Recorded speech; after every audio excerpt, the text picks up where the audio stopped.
Fucking Breuer is in studio. Jim Breuer playing the heavy metal comedy Saturday at the Starland Ballroom in Sayreville, New Jersey. I don't think I've seen you since I went and saw you there. I had the big stupid beard. Is that where you were? No, you came to see me up in Nyack. Yeah, at, what's Palisades. Palisades at the, what was it? Levity Live. I haven't seen you since then. We had a fucking blast up there. That was really good. You gotta try the meatballs. That's all they shove down your throat. The meatballs. You gotta try the meatballs, Jimmy. This ain't no regular comedy club. And fresh chocolate chip cookies. Fresh. And we were howling in the fucking dressing room to the point I think you were late to go on stage. Yeah, what were we cackling about? You fucking... This guy... you have Didn't so have many kids there or something. No, we were talking about houses burning down in the Outer Banks. Oh yeah, I never told that story. Good God, that's hilarious. And I'm thinking to myself, fuck your material. This guy could just go on stage and just for example, and just tell the house burning down story from the Outer Banks. That was great. I almost burnt down the entire Outer Banks. Oh man! Could you tell? Do you mind? Not at all. Because I was howling. No, this is great Long Island, South Shore white trash, heading to another state and haven't been out in a while.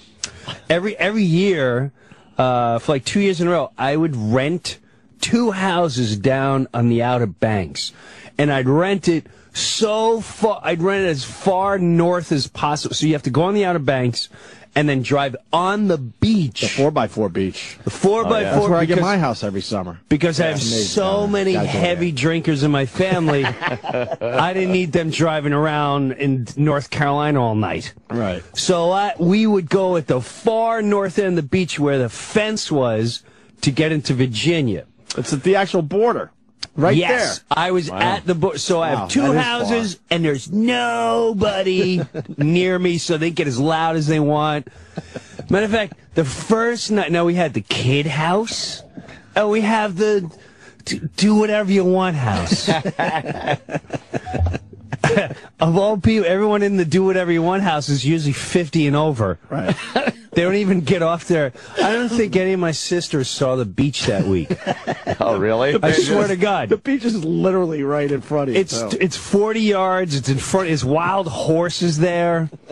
Both my sisters never even stood up. They just cut a urine hole in a bench, peed, drank jugs of wine, smoked 4,000. My one sister's married to the big, thick German. He'd start drinking Heineken at 9 with the eggs. And so the first night we go to bed, and it's like 11 o'clock at night. And for down there, that's about 4 a.m. 11 o'clock at night is 4 a.m. because you start early, you drink all day, you go swimming, you see dolphins, horses. It's a big, long day. So the end of the night, I hear like this music. Like, what is going on? I look in the next house and there's these guys playing guitar. Like, I know no one in my family plays instruments. Like, who's at their house playing guitars? These fucking yo-yos were so loud, the locals were like, "Hey man, someone's having a big party."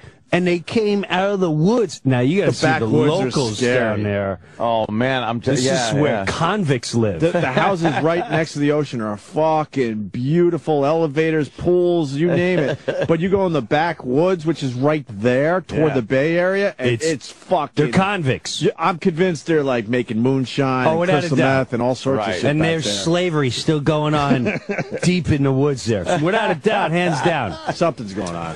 So anyway, before it's locals, it's just partying our brains off. Now, before we get there, I usually rent a week with my family, and then a week before that, I get my friends from Long Island. So why don't we go there before my family comes?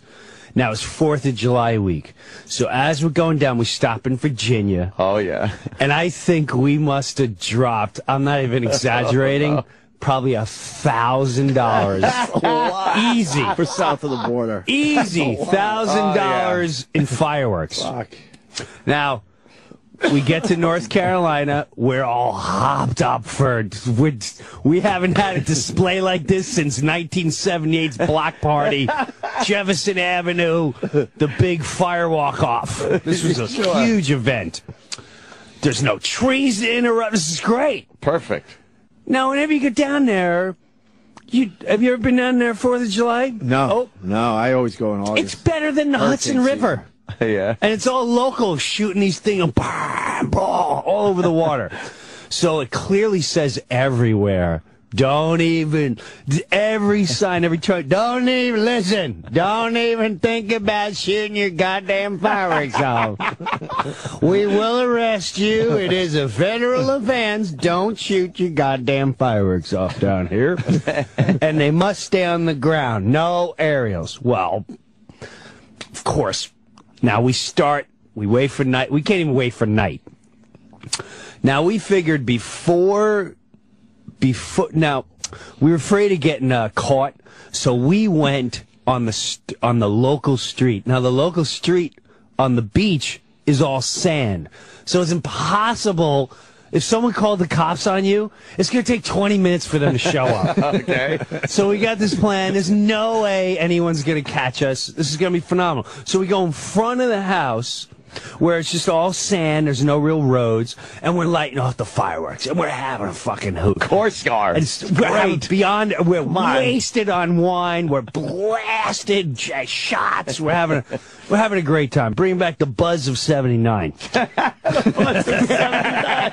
We're going back to 1979 in Rosedale, behind the bowling alley. It's the great buzz of 79.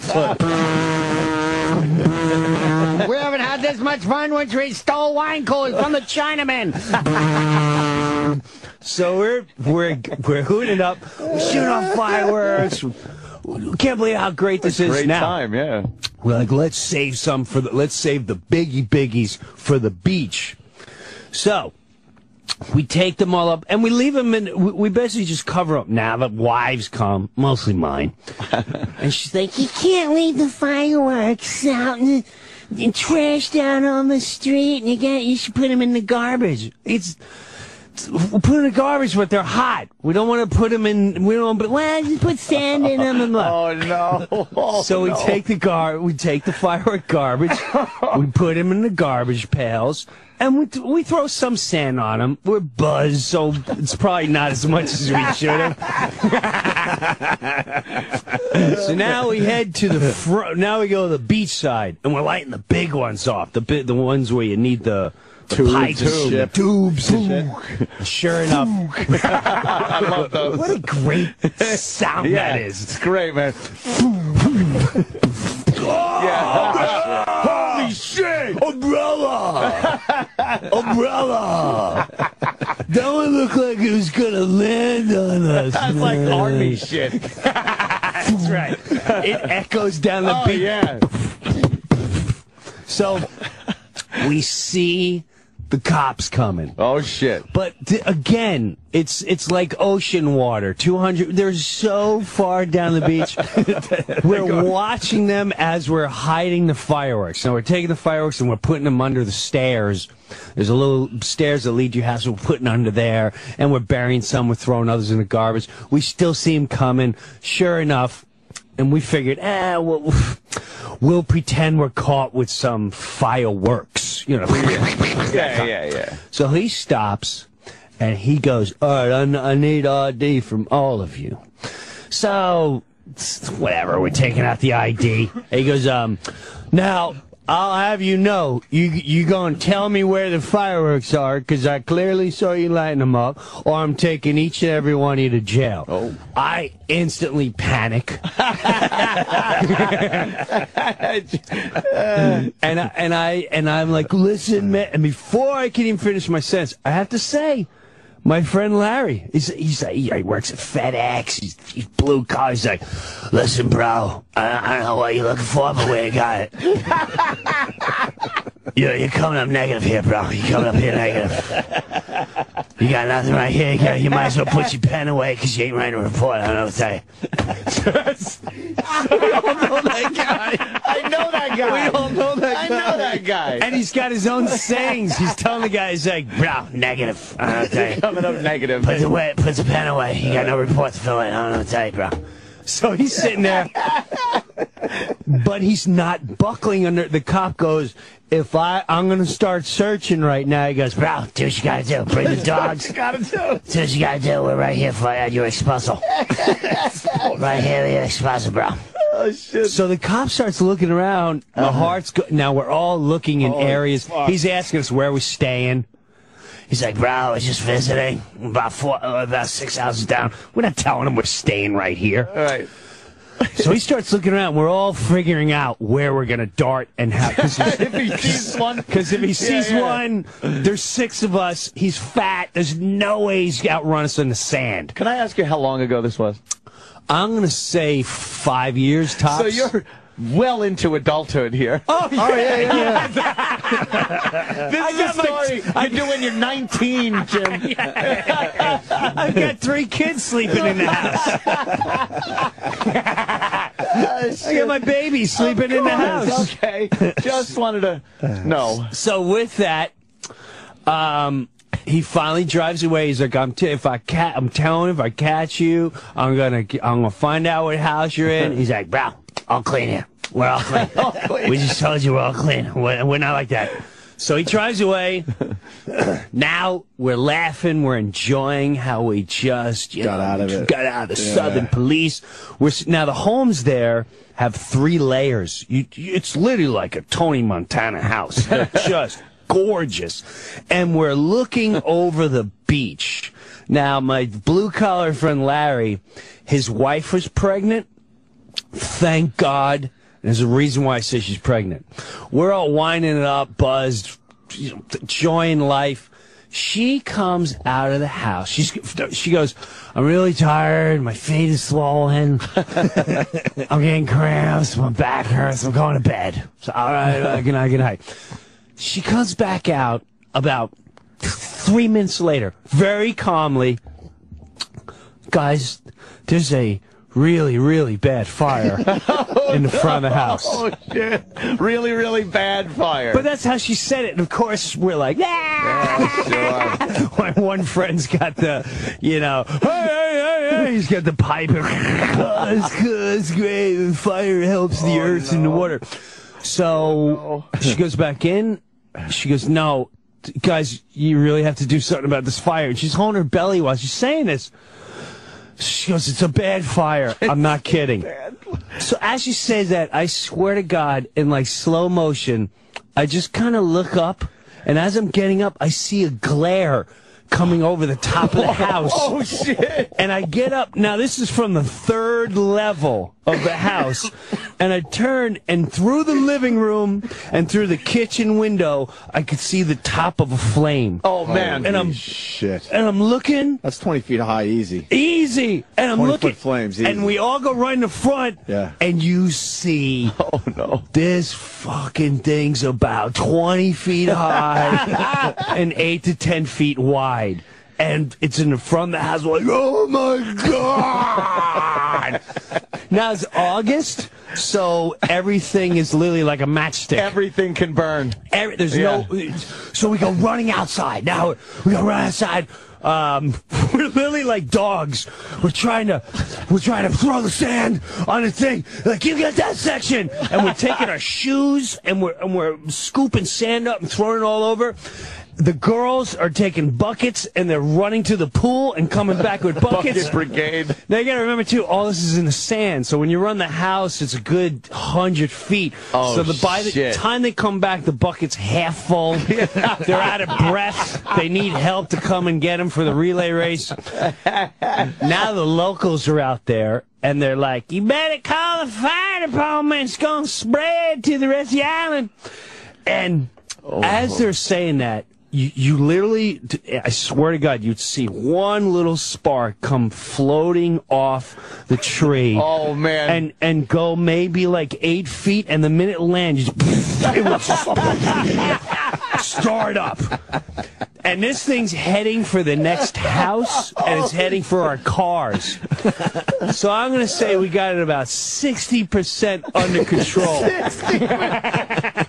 The fire department. Yeah, we have about 60% under control. We're hoping by the end of the day we can really get a bite onto this thing. 60%. Oh, man.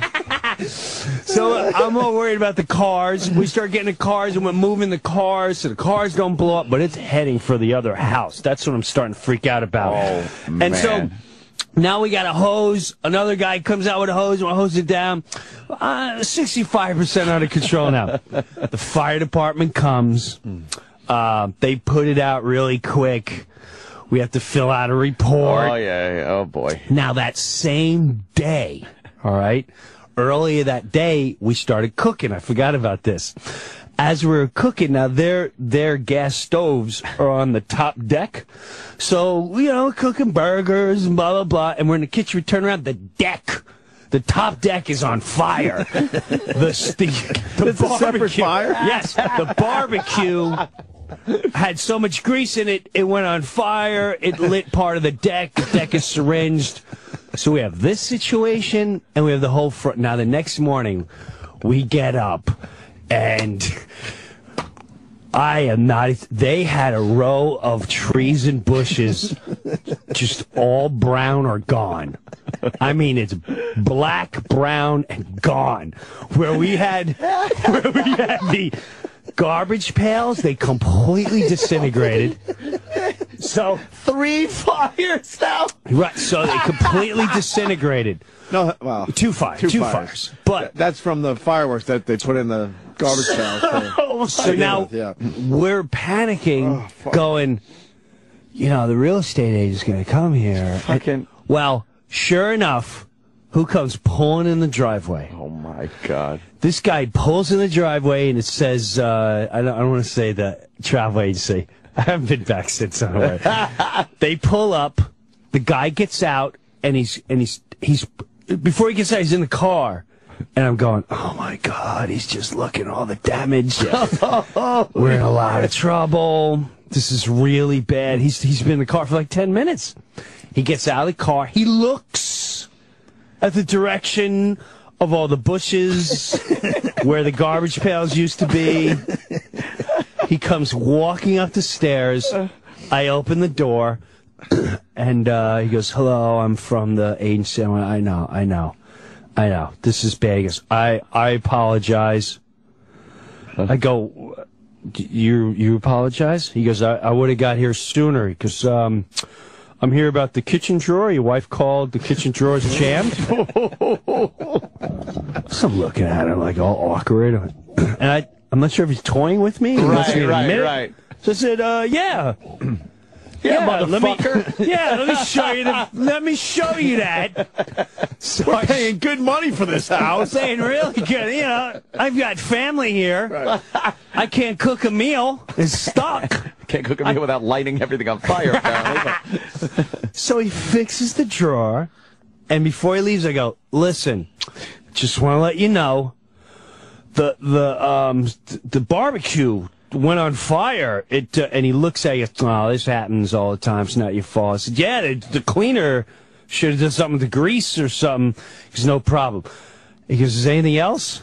I go, no, sir. He goes back in the car, and he leaves. So now we know, all right, here's what we got to do. We go to town. We bought all new garbage pails and green spray paint. And we spray painted all the bushes and the trees. I swear to God. Green and brown, everything. It had no leaves and nothing, but we painted it all. And we had brown, and we were spray painting the sand. So, and we spray painted everything as if it was back to normal. And we came that close to burning down all the Outerbanks, man. That's fucking insane. 3 separate fires. Dude, it was bad news. That one that was the one in the front when the firemen came. What was actually burning in the front? What happened was the fireworks. The fireworks in the garbage pail. Right. started a fire in the garbage pail. Oh, and then shit. that thing completely disintegrated, and they put it on crates, wooden crates. Oh, so that So shit then the went crate up. went up, and then that lit up the bushes and the trees And once and the everything embers else. start going, And it's this had to over. have been a period of a good 2.5 hours. Wow. Between putting those fireworks in there and then going and catching another buzz and dealing with the cops and then sitting and all that relaxing shit, and enjoying and the the night. thing just brewing. Right. The fire's just fucking percolating. Yeah, where you guys go enjoy the front. Yeah, it's We're fine. gonna percolate here in the front. Could wait for the perfect opportunity to just burst into flames. Wow, man. Thank God somebody saw it, because you motherfuckers just partying with that If place. she wasn't pregnant Yeah. and She would have been down Didn't there. go to Decided bed. to go to bed, right? Yeah. that place would have been lit up. And I would have been in the news for the wrong reasons. Oh, yeah. I don't know, bro. Comedian Jim Breuer, apparently involved in a huge fire. Formerly go to Mohr. No, here's what it would have been like. Half-baked sets a baking blaze. That's it. Perfect. A full-baked. Fully baked blaze in North Carolina by the I'm Not High Jim Breuer. That's good. Arsonist Jim Breuer. Ah, shit. He's got more to bleat about today. So the sisters were having a party with the locals with the music and all that. Yeah. Yeah. They were were getting party- along with everybody. Yeah, they partied their asses off. They smelt like hungover for 6 straight days. God Oh, damn. my God. That's It's great funny. down there. It is great. I haven't been down there since. I want to do it again, but I you know, think- no one pays. I'm the only one that pays for everything. Oh, okay. So, yeah, you can't get people to, like, chip in? If people chip in, What's that? it's a joy. Yeah, yeah. It is It a really- joy. You know, I it's tried to do nice. it 2 years ago. Let's all do it. And when it came down to chip in, and I literally did it to like a welfare system, where it's like, okay, we know you're not in this category, so you guys just chip in $200. It was progressive. As a You had whole progressive family. plan. Buy You the guys beer. chip- Buy the beer. Yeah, That's you what we guys went buy the through. beer. You guys, I think we get like 6 people going, yeah, all right, we'll go. The rest were like, oh, dude, I paid for rental car. You name it. Wow. I was like, just Yeah. let's all be together. That's We'll have cool. such a good time. And it was a great time. 2 years in a row. Your Long Island buddies and shit? Oh, Just God. guys you grew up with and stuff? Yeah. That's cool. Yeah. I think you might have met them at a We've met show or most of two. They them. used to be Good guys, man. Yeah. Jimmy and Larry. God, it was a great time. But here's what I was going to say. I'm in freaking Melbourne, Australia, right? I'm doing shows the last 2 weeks in Australia. I'm in Melbourne, and I'm finishing the show, and I go, you know, I know a lot of you guys don't know who I am. Thanks for coming out, blah, blah, blah. The Pizza Man! Oh, shit. Owen! Holy The shit, that's cool. knapsack! Except it was like this. Pizza Man! Yeah. Knapsack! I know. Yeah. Knapsack. And they, you guys are huge. Wow. With the, I mean, they were coming up after the show going, we download you all the time on Opie and Anthony, and we listen to all the great stories.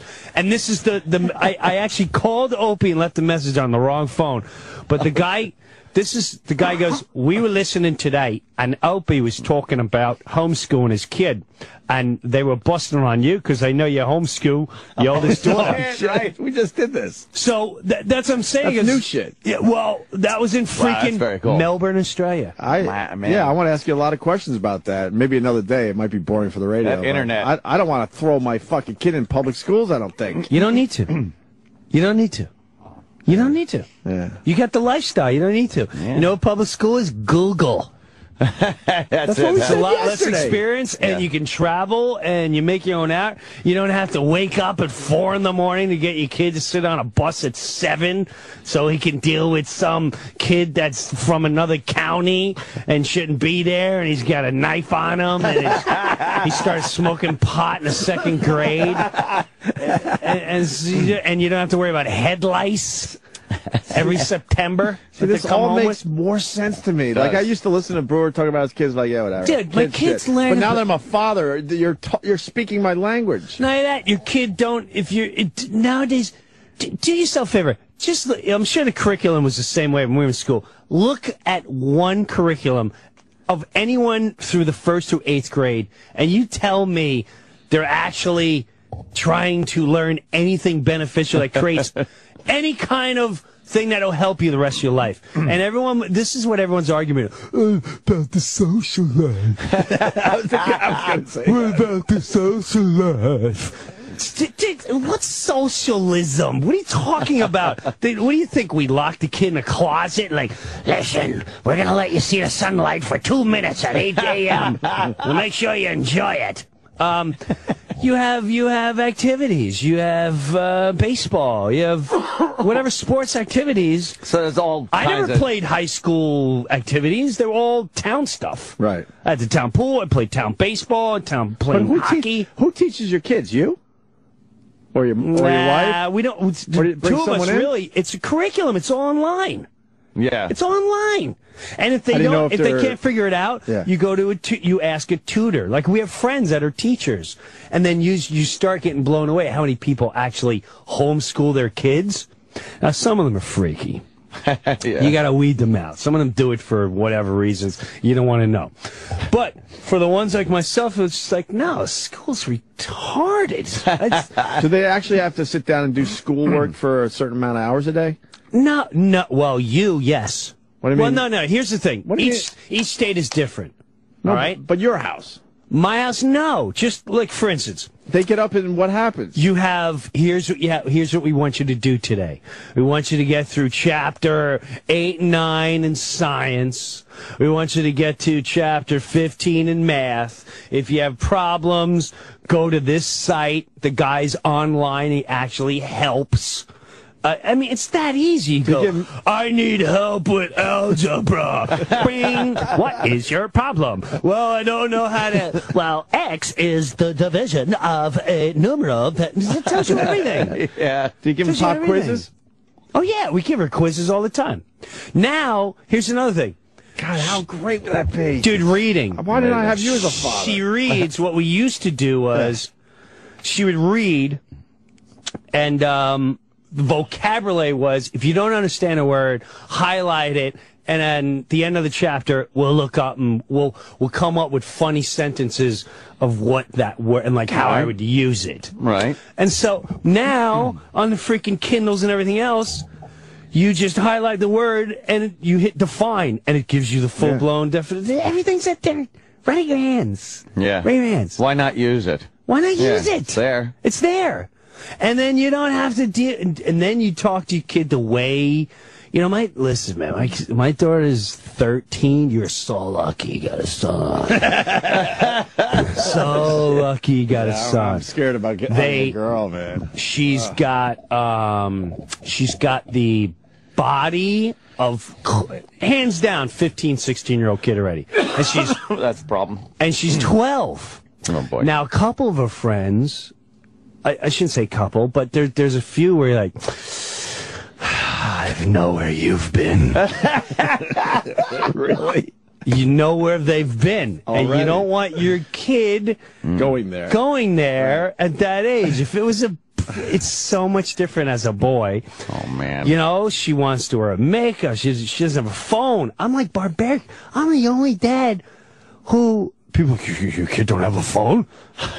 No, they don't have a phone. What would I do on a phone? Well, what if you drop him off at the mall? I don't drop him off in the mall, jackass. He's 12.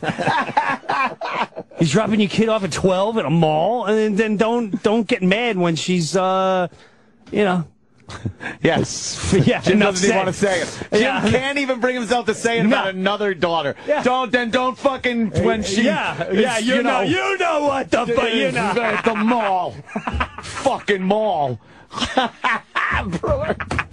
Holy shit, that's got to be torture for you. Torture. It's just weird. It's a struggle, man. It's a struggle. You're gonna have to meet guys and stuff. That man, date your daughter. guys. How do you deal with animals? that? Filthy, and this is what I'm trying to tell her. Well, we had to talk with her, and I have to say, it was. I wish I filmed it. I wish I filmed it. It was the greatest talk in history. There's another thing with homeschool. You go to school, remember how you learn? Dick Cavett was, and the penis would grow, and it was sensitive things on the penis, and the woman has a vagina, and then the sperm swims, and and then you hear from Vinny Egan, you stick your dad's wiener goes in your mom's butt and pees in it. What? Yeah, pees in it? What are you talking about?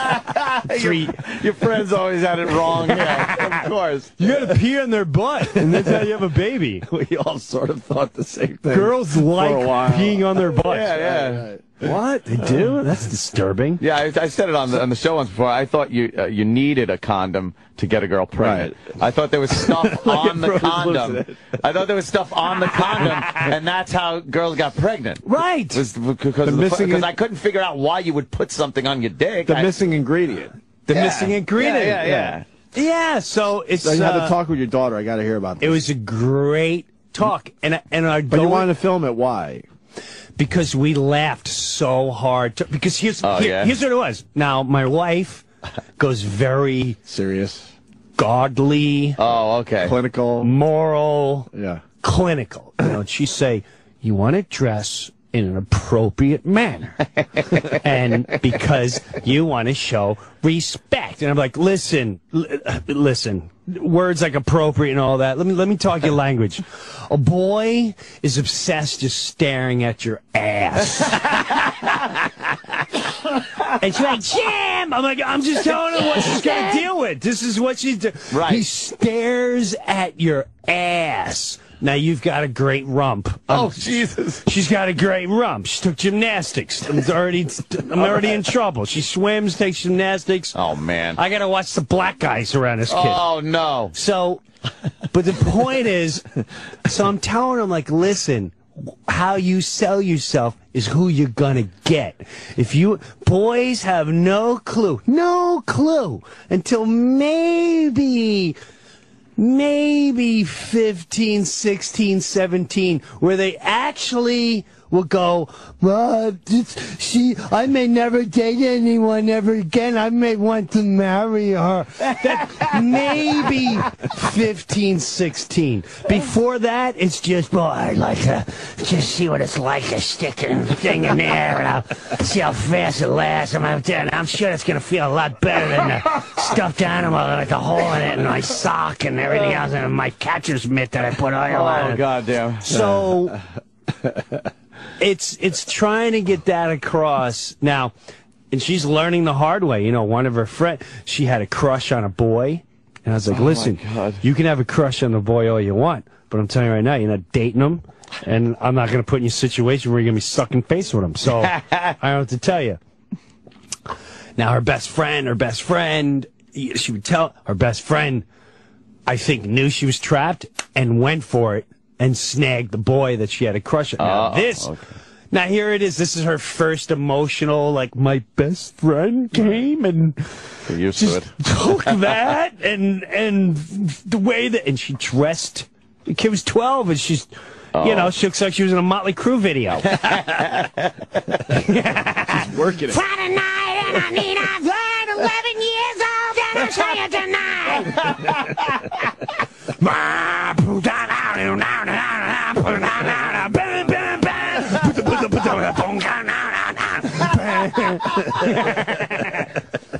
So, I mean, wait till you don't think about those emotions, but that's how kids start getting anorexia, and they stick fingers down their throat, and they start doing dope, and what a nightmare. Anything to get that acceptance and fucking, you want something, you want to get it, you don't want other people to take it. Right. So for 2 weeks, she was trying to purposely dress up. I'm like, listen, man. just because that's what she got.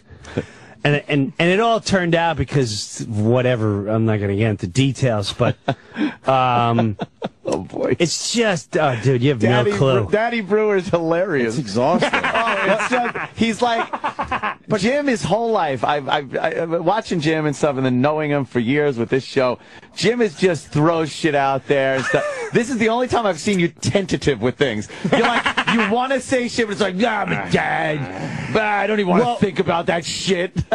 Well, what's funny is, and he's got 3 daughters. Oh, God. because of the internet. Hell. they'll listen to everything that I'll say. This will be, there's some guy in Melbourne right now going, I know Jim's daughter's Facebook page, and I'm going to send the link. Seen her a little link. So I literally have to edit whatever I say in life, I have to edit it, because knowing that I'm going to have 3 little ears and eyes pasting on that, like, what is Dad saying right there? So, dude, they're trying to figure out your combination. They're trying to figure you out. Man, I'm sweating right now. Through your performance. What about the drugs at that age? Are they around yet? I haven't seen it, but yeah, it is. Oh, man. You know, it's big in my area is heroin. Oh, that's nice. Heroin? Yeah, they're snorting heroin now. At what age? Probably 12, 13. No, there you go. Especially the richer kids. The richer kids, it's funny, I started working with, I started going this drug addiction program and talk to some of the kids and all that. All from parents with tons of money. Yeah. It's amazing. The people with money will look down on the low-level people, like, well, that's because they got 8 fathers, and they're all crack pipe addicts, and they're lazy, and they ain't got no job, and they're on the welfare. Yeah. Meanwhile, the ones saying that have so much money and are addicted to working, they're not around for their kids, and they're all snorting heroin. Wow.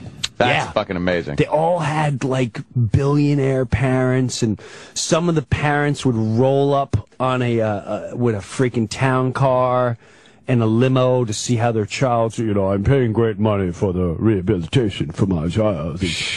Like, wow.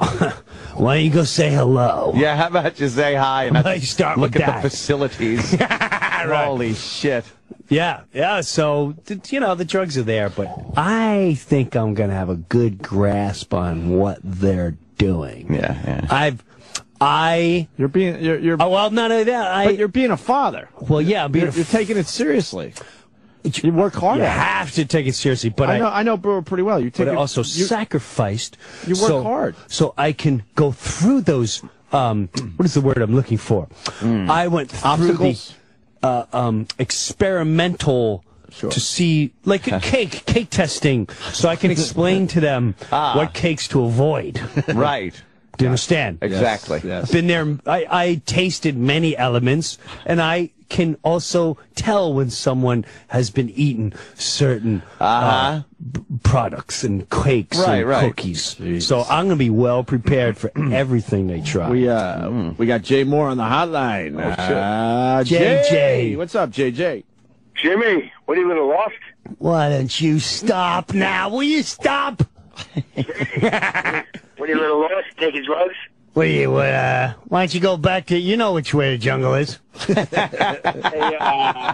we improved mass transit. We lengthened the vines. Jesus Christ. Oh, my God. What the fuck? What are you, a little lost, Mookie? Hey, listen, there's no fruits in these trees in this direction. Head the other way. You're a good climber. What are you doing in this neighborhood without a Shea Stadium that way? There's no hoop courts around here. Hey, just I almost just said something like that. They're close. You're up early. What are you, filming a sitcom? And he just handed me a dead bird, which is fucking... Oh, that's cute. That is cute. Where did you get the dead bird from? In the backyard, I let the dog out. All right. I'm tired of cleaning up shit and piss my entire life. The whole house just revolves around people's shit. Oh, man.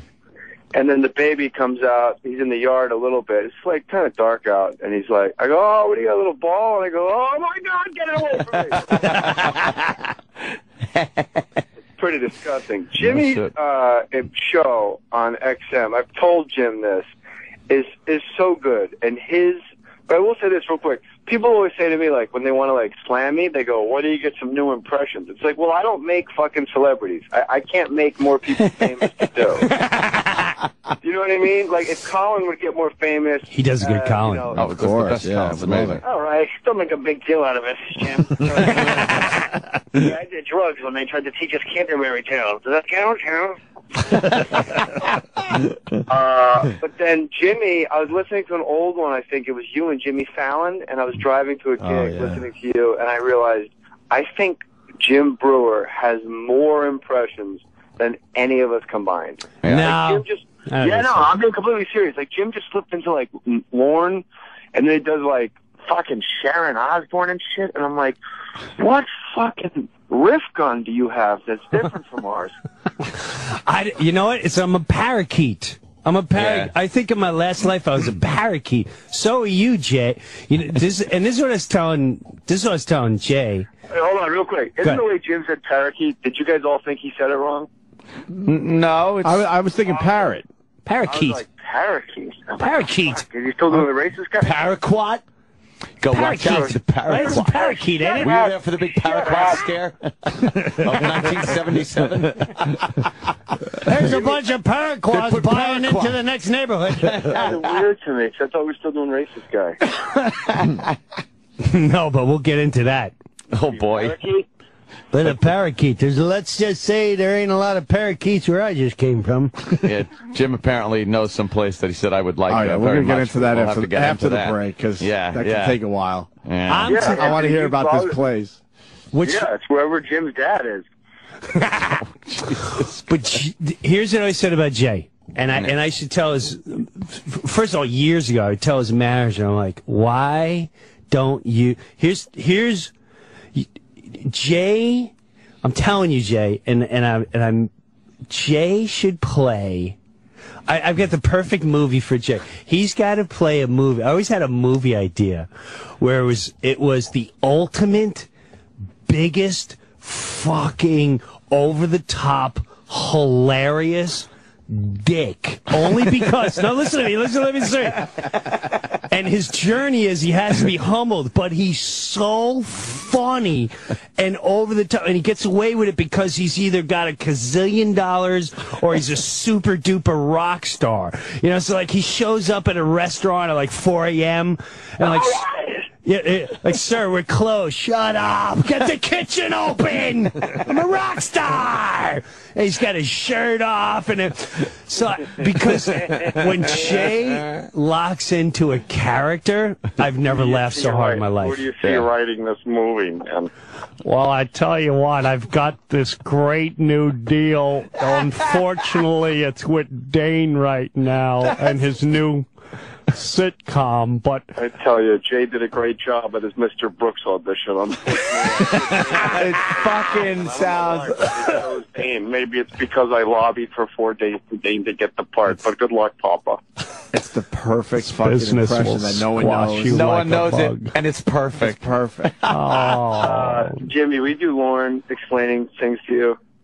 Explaining things. When he shows you out. You did Lauren. Which one? Explaining how. I don't know, it was like you were. Jim. Hold on real quick. It was Lauren reassuring you, but you don't realize he fucking pushed you out of the office in the meantime. Wow. I'm trying to remember which one, but I do remember this. Right before, and you know, this is something we never talked about too, and I feel like this is when, like, me and Jay were very close, and then we had a weird stage, and now we're back and everything. It's like old brothers. Yeah, that's my motherfucking homeboy right there. That's my man right there, Jay Moors. Yeah, we got each other pregnant. Jay Moors, a brother from another mother. My sister from another blister. I don't even know what that means. Sister from another blister. Swim across the water is my biological father. Jay, what the fuck is I just gonna say? Lauren. You tell me about Jay Lauren. Foster Farms chicken. I mean, nobody said it that way. It sounded good, though. But Lauren goes, when I first right before I got SNL, I'm the last guy to get it. And the people don't realize that Jay was released when I got it. So it was probably, did that ever give you weird feelings? Never. Never. Okay, good. I never even told him until you said it. No, I'll never. Why we cut Jay loose? We found this young boy named Jim. No, he didn't want me. He didn't want me. Why? He didn't? No. That was. I don't want Jim. I don't know why Marcy's so high on him. That's so I think the NBC wanted to. Ryan Rocky says Jim gives him great calf massages. We might as well keep him around. I'm doing old Jerry Lewis now, so I stink, as Jimmy would say. Right before I got, Lauren goes, you know, there's a lot of people here that really want you to be here. There's also a lot of people that don't. Holy I have to go to California and make a decision for the press announcement, and we'll let you know then. And that's literally an amazing impression. That's every Lauren impression you've ever heard. That's how it goes down. That's a tough. That's a tough spot to get started in. Oh, dude! Holy fuck! It was. You're nervous as hell. You're going to be on network TV, and that's the But when I got that, Jay got what do you call it? The Tom Cruise flick, and I was like a little girl, like you're reading with Ty. He's like, Breuer, relax. I'd go over to Jay's house, and Jay would drop names like he's talking about ordering food. And he's like, yeah, me and Emilio Estevez. Oh, Emilio, you're hanging out with Emilio Estevez. And this is when Emilio Estevez was still Emilio Estevez. right. He'd like, how about when I take shit for that? And then meanwhile, Jimmy goes, you know, me and Lars, nobody says anything. Dude, fucking Lars rocks. Let me tell you something. I'm not really sure, but we're having this fucking festival, and I think that it would be fantastic. Maybe Jay would come on and do a set and do that thing that he does so well, and maybe, you know, the fucking characters that he does are just really extravagant, and, you know, Sean Penn often brings up Jay many times over. This one night we were having one of those evenings and me and Sean were like, you know, why isn't Jay Mohr in some more of, like, maybe Penn films? And Penn was like, oh, it's a good question. You don't even know what the fuck he's talking about.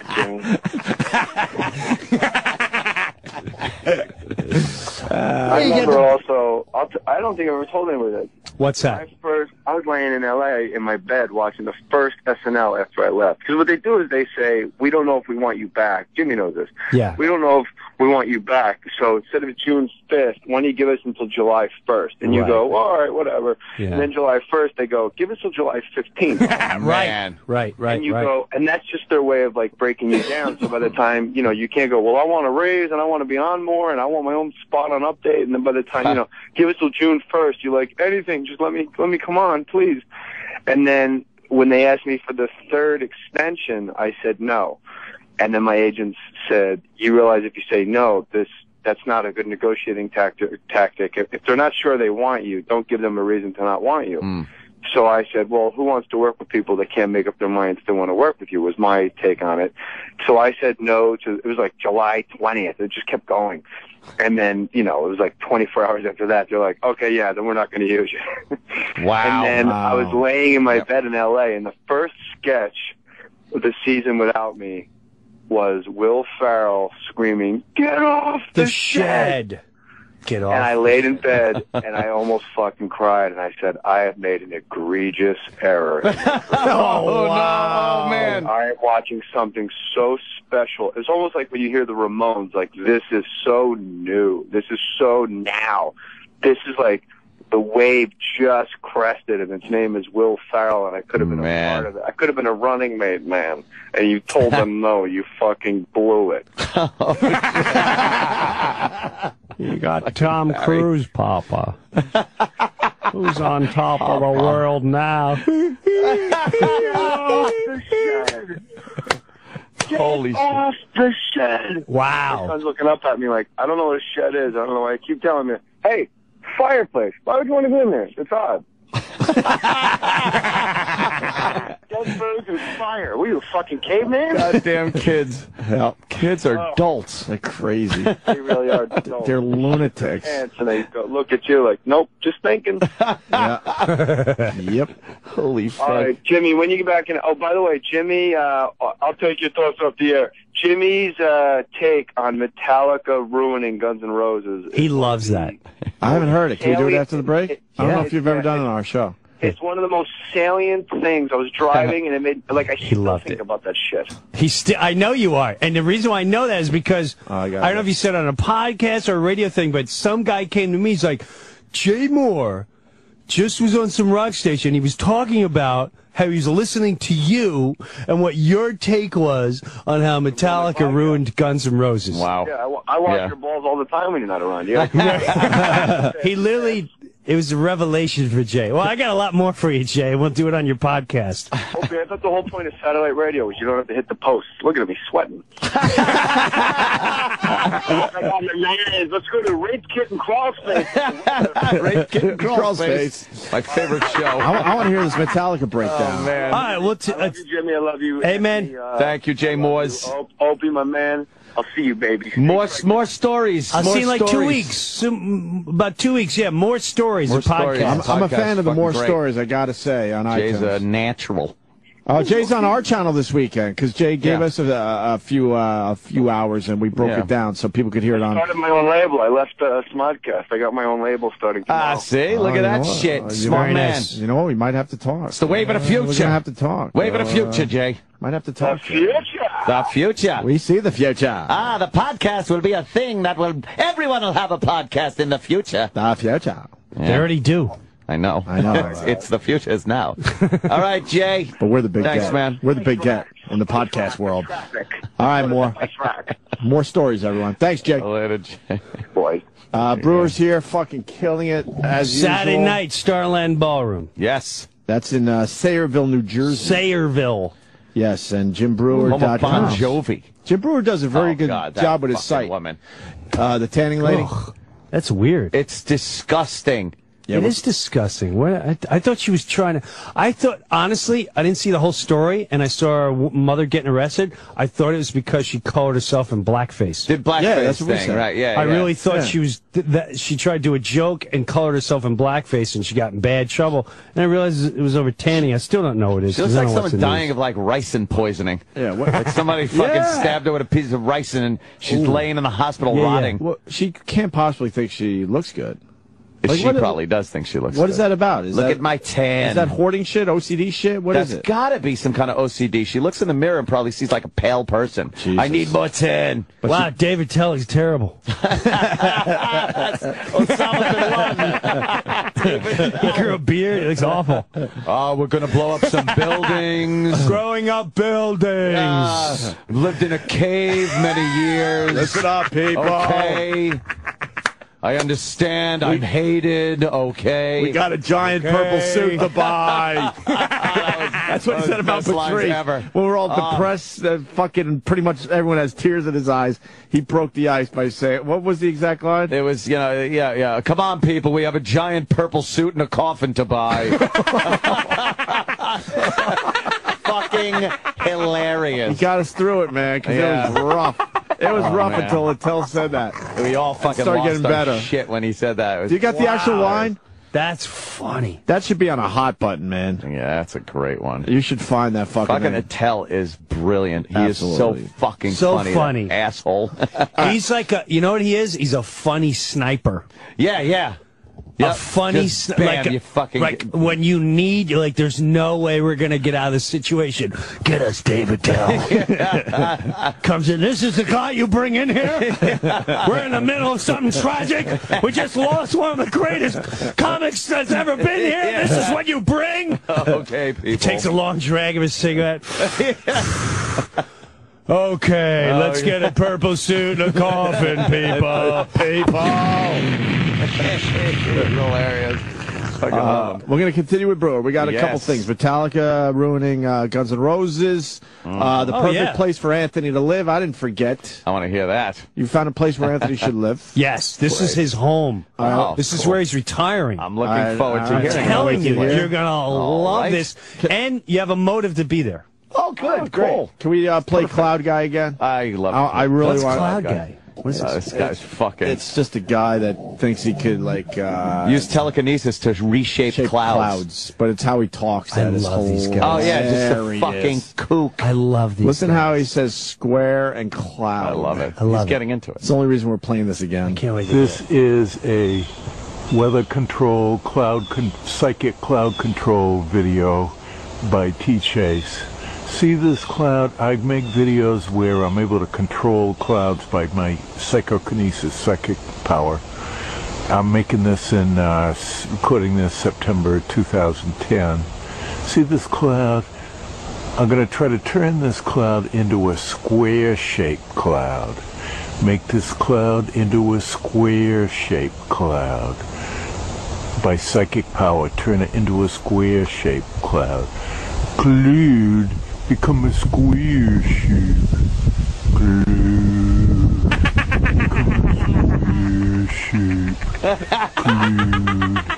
become a square shape. Cloud, become a square shape. Cloud, cloud, become a square shape. Turn into a square shape, cloud. Turn into a square shape, cloud. Turn into a square shape, cloud. Oh, that's good. Cloud, become a square shape, cloud. That's good pop. Cloud, become a square shape, cloud.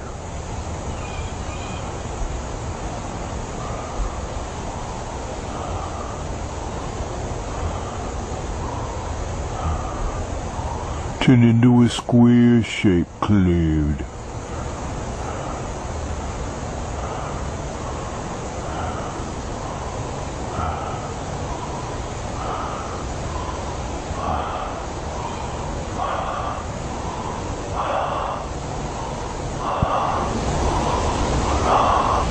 See the clouds becoming more a square shape? Cloud, become a square shape, cloud. Sirius XM, the Opie and Anthony Show.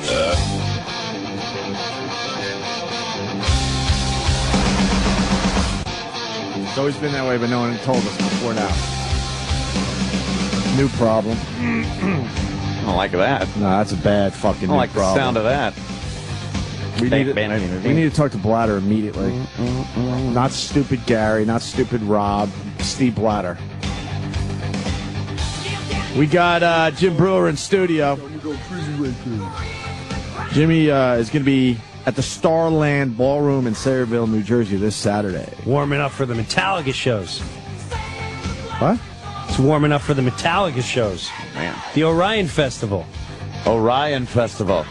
You don't know about the Orion Festival? No. What's going on? Metallica's doing a festival in Atlantic City. You don't know about that? And that's why you're down there?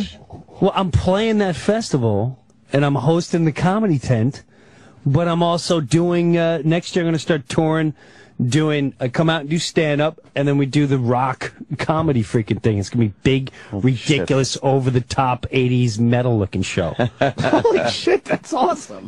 I had no idea. Yes. That's great. Yeah, that's what's going to. Yeah, I feel like it's almost an inside joke. You really don't know? I swear I don't know. Wow. You don't even know about it? No, Are you not Metallica fans? Is that what I they am a are? Metallica I am fan, a but I didn't know Metallica they fan. were out. You didn't know they were playing a festival here? Hell's no. It's their first one. Here's my problem. I feel like life is passing me by because Well, you got a kid. because of these hours and I have a kid. I went to the Bruce Springsteen show last night and I loved it. You're going to be hurt for a week and a half. I didn't realize how many people are just using their phones at concerts and stuff. That's how long it's been. Yeah. Fucking, That's all they're doing. All you they're see not- is a sea of phones. Yeah, I'm bad with my phone. But these people weren't even. I mean, we were lucky. We're really close to Bruce, and they spent half their time like updating their Facebooks, looking at other set lists from other fucking shows and other things. There's articles about Bruce Springsteen. I said this earlier. I wanted to tap the lady next to me and go, "Do you realize he's 20 feet in front of you?" He's right there. Even I know He's right that, there. and He's I'm right on my there. phone a lot. You're done. Yeah, you don't even watch. Like, I picked up my phone. There was a couple slow songs for me. I'm like, whatever. And I did a quick little something. I'm not going to lie to you. But these people were on the entire fucking time. I'm telling you, I saw this. I saw U2, the Zoo tour or whatever. Zoo Station. And a lot of people didn't like that, blah, blah, blah. But it was, there was, Bono is really deep and insightful. Oh, yeah. And he comes out at one point, and he's just singing, and they're really just like, yeah, what a great song. I don't know why it hit me the way it did. Had nothing to do. I already stopped pot, so it wasn't pot. He would take he came out on stage, and he had a camera, and he's facing it to the audience, and then he's looking at himself, and he's going, this is better than the real thing. And he just kept saying and singing that, oh, it's better than the real thing. Is it it was the way he said it really defined what was on our way. And he was doing that a decade ago. Right. And Really, that's what it is. You sit there and you watch. When I was at the McCartney, did you go to McCartney? I saw McCartney at the Apollo. Yes. Yeah. All right, so you would. Oh, we were sitting right next to each other. We're in the same row. I was literally sitting right next to him. Yes, you're right. Our elbows were touching. That's right. Norton was there. Yeah. That was hilarious. Remember Keith and Ron I was? just did the same thing. I'm like, were you there? I know. I'm like, wait a minute. Oh yeah, it was I was me. too busy being on my Jimmy, phone. I don't know. you. That was hilarious. But I even found myself at times like watching more of me with the video and then going, just put it down. Yeah. Enjoy this moment. Because you're never even going to look. And then you look at the video like, why'd I even film shitty this? video. Yeah, why are you filming? Sounds like this.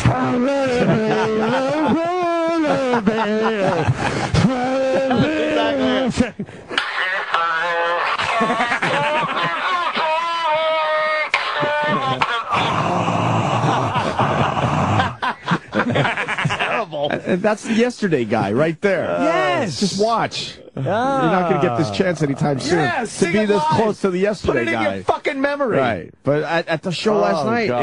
I was like, I couldn't believe it. That's how long it's been since I've been to an actual show. It's been a while. Metallica ruining Guns N' Roses, Jim Brewer. All right. Jim Mohr says this is just amazing. I should tell can't this. get enough of this. I'm going to tell this story. I should tell this story. I'll tell it at Starland. You like the way I snuck that plug in?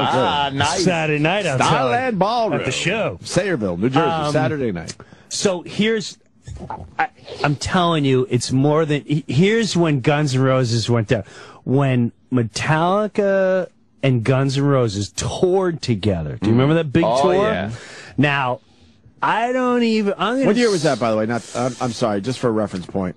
I'm going to say it was right. I'm going to say it was 1980. I'm going to say it was like 89, 90. Yeah? You can probably Google that. Okay. Just with somebody. Is that when Hetfield had the fire incident there on his arm? Yes. Yeah, yeah. That's 20 years ago already? More than 20 years? Get the fuck out of here. Nah. I hate hearing that. Yes, well. I think you're right, though. No, but here, check this out. Yeah, it was easy 20 years ago. But here's the thing. Jesus. You had Clash of the Titan egos. Yes. Now, Metallica's represents the non-ego. We come from the streets. We bring straight up metal. We come to kick your ass, smash you in your face. Welcome to the jungle. What's his name? Axl Rose, Guns N' Roses. Fatso Rose now. Axl Rose, brilliant at what he does. However, he comes as that, I'm a badass, I start fights, I represent rock, and we own the hard rock world. You know, he had Slash with the hat. You know, with his own sound.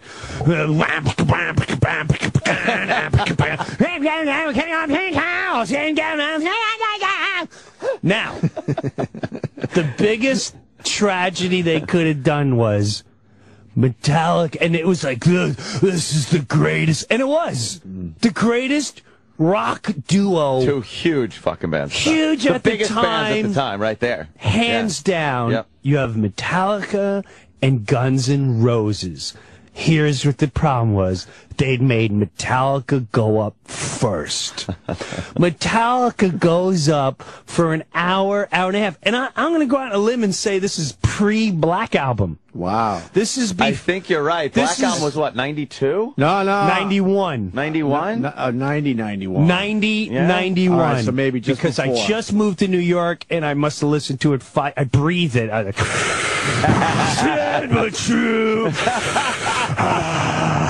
Exit, lie. I may war. Holier than thou you are, you know not. I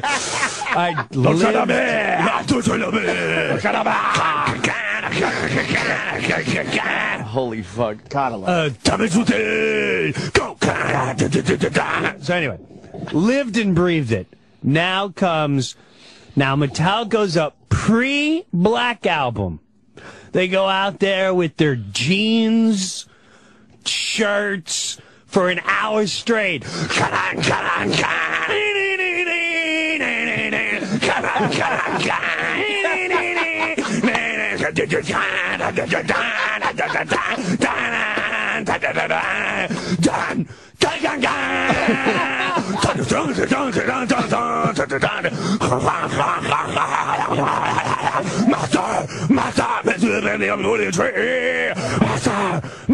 And people go, what is this?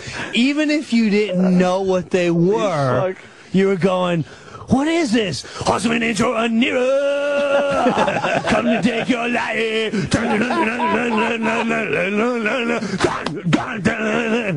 I mean, boom, ding, boom, ding, boom, ding, ding, ding. Every chick was going, finally, something that's not so scary. Boom, that, boom, that, boom, ding, boom, ding, ding, boom, ding, ding, ding.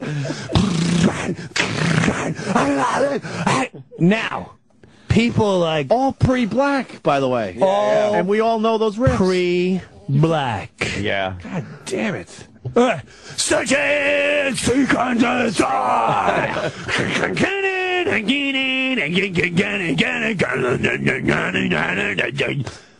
People leave. They're exhausted. They can't believe. Now, here it comes with white leather, a long cigarette holder. Take me down to a paradise city. Now when you please, take me home. Come on, people!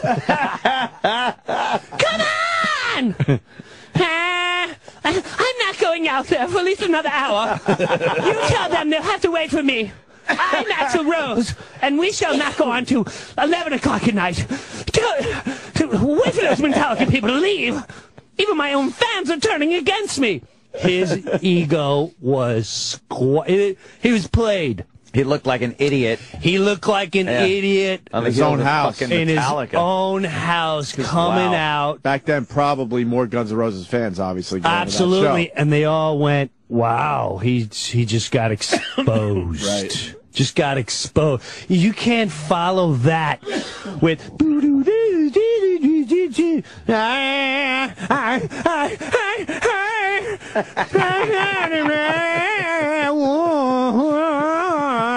How long can we listen to Ethel Merman before we realize this guy's just wearing nice clothes and he's got bad teeth? And that was the beginning of the end, and they never, ever recovered from that tour. Wow. Ever. That was the end of Guns N' Roses as far as a band, a tour, as him as a star. He started losing his mind. He got fat. He lost off the fell. That was it. It was over. Couldn't get along with the band anymore. It was done. It was done. It was over. Metallica just down and dirty, working hard. The Clash. Yeah. It's like me as a Met fan. This is what some Yankee fans. I have one Yankee fan that tries to. He's like, no, root for the Mets this year, root for the Mets this year. And, for up until about a week ago, I started getting a little emotionally involved. Like, oh, I love this Kid Newhouse. And, wow, they're 4 games over 5. That's what a Met fan is. We're 4 games over 500. We're 4 games over. This is exciting. Just holding on to that as long as we can. But until they're exposed by a real team that comes along and exposes all their flaws, that's when you realize, like, oh, yeah, they're really not. Guns N' Roses was a hot chick, but then it got Metallica exposed them, saying, no, you're surrounded by a bunch of ugly chicks. You're not just a hot chick. There's a lot of ugly chicks around here. We just stripped you down. I truly believe his ego was squashed, and they never recovered from that tour. Yeah. A few people saying it was 92. What was? The tour? That tour. 92. What do you got, Sam? Which would be the Black Album. July through October of 92. Oh, yeah, even with the Black Album, then you're out of your mind to tour with them. And the Black Album was new. They were just promoting it. They were just promoting it. No one knew it yet. Oh, my gosh. Yeah. Oh, boy. And Appetite came out in 85, 86-ish, somewhere around there, right? Yikes. So what album did Guns N' Roses have going on? Use Your Illusion? Use Your Illusion 1 and 2 at that point? Yeah.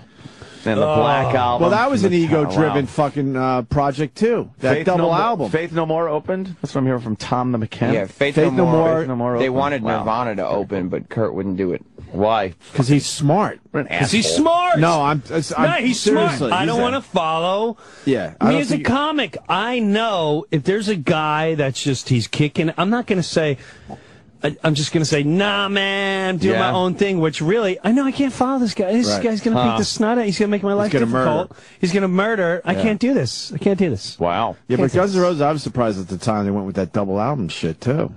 No, they were getting late. I mean, if you put typical story. You put the double album together, it would have made an amazing album. Yes, it would have. But, that's the trials of life. No one was doing double albums back then. No. Well, there were 6 songs that were decent.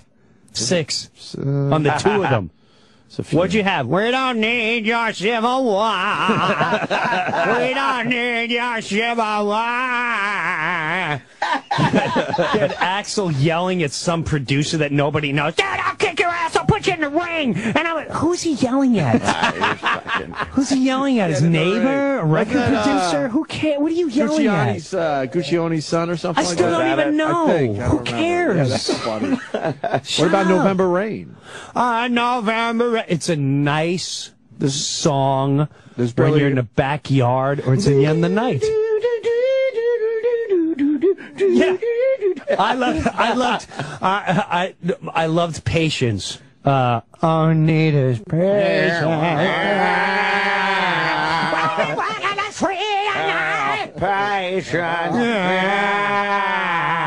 I mean, there were. I like Guns N' Roses, but I do too. I like how you break that down. It's pretty funny, man. They squash the ego. There's a great. I'm trying to look at what's There's a great documentary. If you ever seen Metallica's A Year and a Half in the Making, there's a moment on there that to me, I know this sounds ridiculous, but to me it defines so much. Now, as a fan, you look and you see Guns N' Roses. It's like Tom Cruise, freaking the ultimate mega star of stars / an Axl. Right? They're at a bar, and they're with maybe Kirk from Metallica and James. And Slash is wasted. And he's at the table, and I'm not sure if Axl was there, and you would think he would never say something like this to Slash. And Slash knocks over his beer. It's a very simple moment, but it defines so much because it's something like we would never do. And the beer spills over. James stands up, and he just gives this real disgusted look, and he's watching him, and he goes, "Well, wipe it up, dick."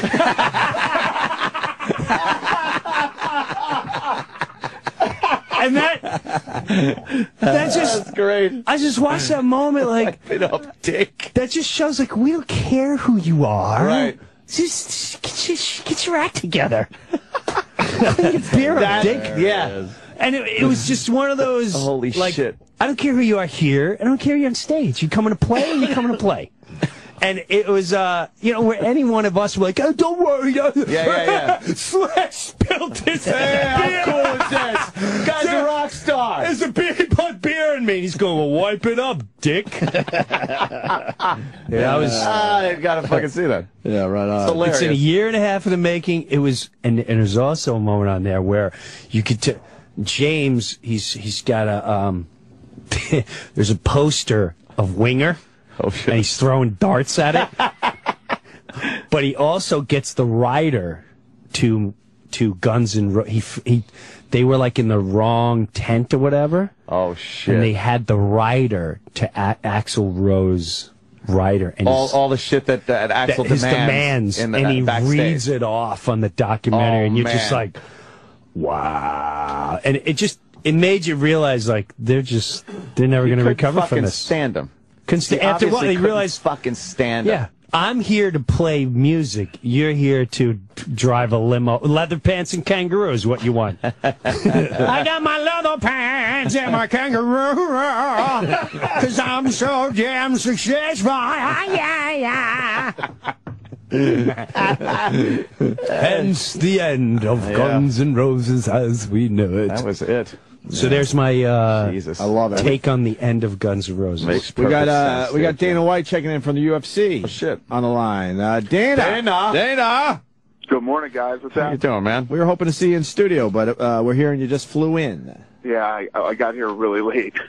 Yeah, I can imagine. What's going on? What's the big story? Oh, fuck, Saturday night. Yeah. At the IZOD Center. Another UFC event on Fox.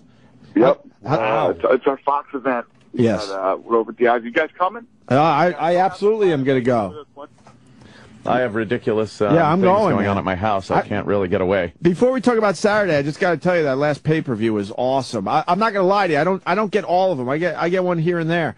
But right. I loved it, man. I absolutely loved it. That Rory McDonald, holy fuck, I didn't know much about him until that past pay-per-view. He's an animal. He's a killer. GSP is saying he's going to be the next 170-pound world champion, too. He thinks the kid is great, too. He is unstoppable, man. That kid looks so good. And that was me and Rogan. You know how me and Rogan get all pumped up for these fights. Yeah. We were talking about that one for a week because that Shane Mills kid, his stand-up is insane. Yeah. So we were expecting that fight to be a war. Yeah, we were wrong about that one. Oh, my God. But I agree. I thought the pay-per-view was great. All the fights were incredible. And, even the main event, people are giving John Jones shit because he didn't finish the fight. But I don't think that Rashad Evans gets the respect he deserves. Oh, yeah. He's been in the UFC since 2005. He's only lost to Leona Machida. Yeah. Absolutely. I mean, John Jones would have loved to have finished him off, but, I mean, Rashad... Yeah, he's no stranger to the fucking cage. How about the second round when Jones is throwing elbows like their hands? Yeah. Those elbows. I've never seen that before. You're absolutely right. He throws an elbow like it's a punch across. Right.